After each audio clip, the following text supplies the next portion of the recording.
The Bhagavad Gita, a foundational spiritual text in Hindu philosophy, provides timeless wisdom and guidance through its 18 chapters.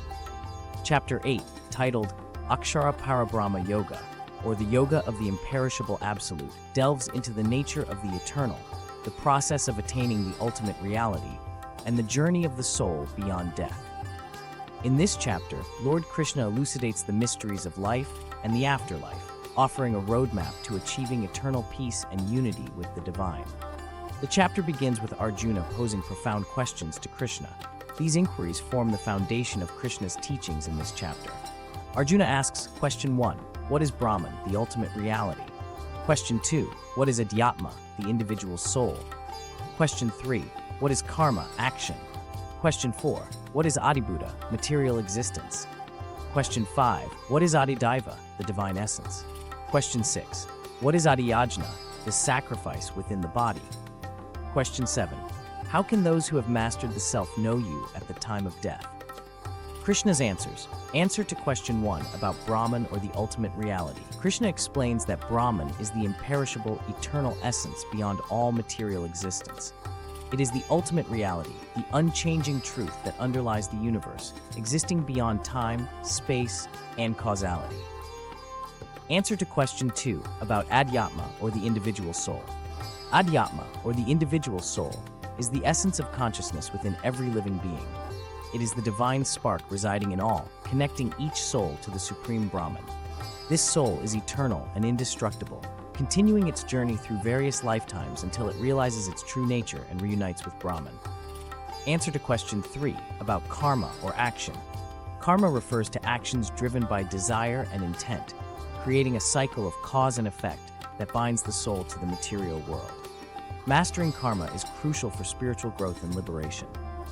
Answer to question 4 about Adhibhuta or material existence. Adhibhuta represents the physical world, the transient material existence composed of the 5 elements: earth, water, fire, air, and ether. This realm is subject to decay and dissolution, contrasting with the eternal nature of Brahman. Answer to question 5 about Adhidaiva or the divine essence.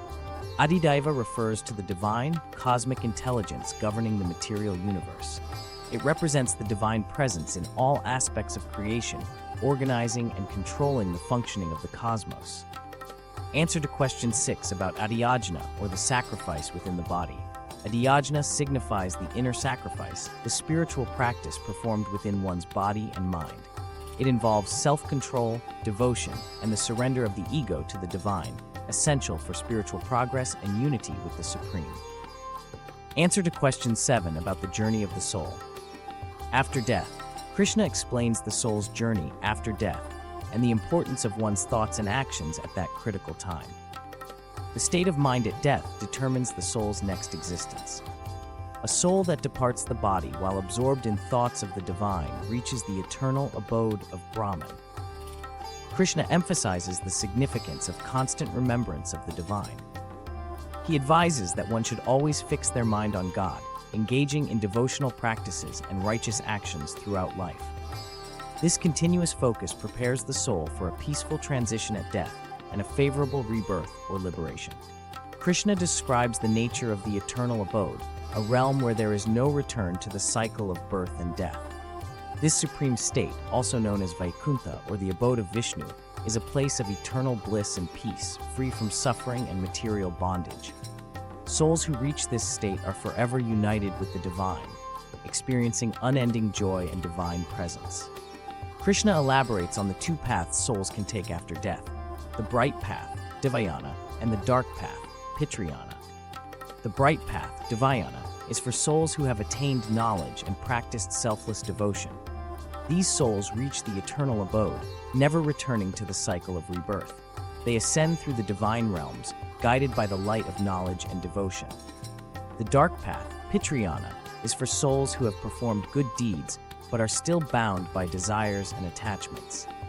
These souls reach the lunar realm and enjoy the fruits of their good karma, but eventually return to the earthly realm to continue the cycle of birth and death. Krishna emphasizes that both faith and knowledge are essential for spiritual growth and liberation.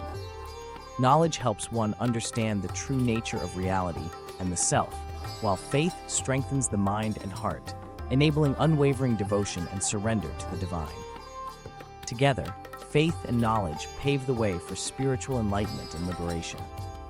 Krishna's teachings in Chapter 8 offer practical guidance for living a life aligned with Dharma, righteousness, and spiritual principles.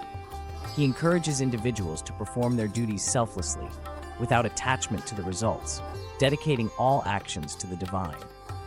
This approach purifies the mind and heart, aligning one's life with the eternal laws of the universe.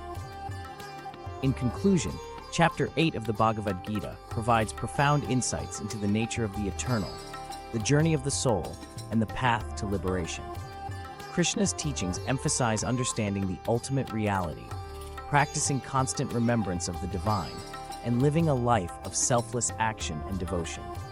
By embracing these principles, individuals can transcend the cycle of birth and death, achieving eternal peace and unity with the Supreme.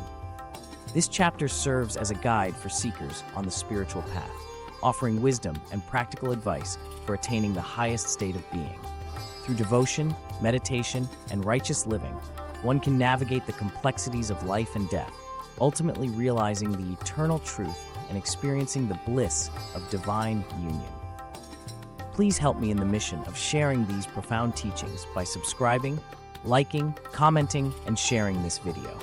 Your support will encourage me to create more spiritual content. Thank you.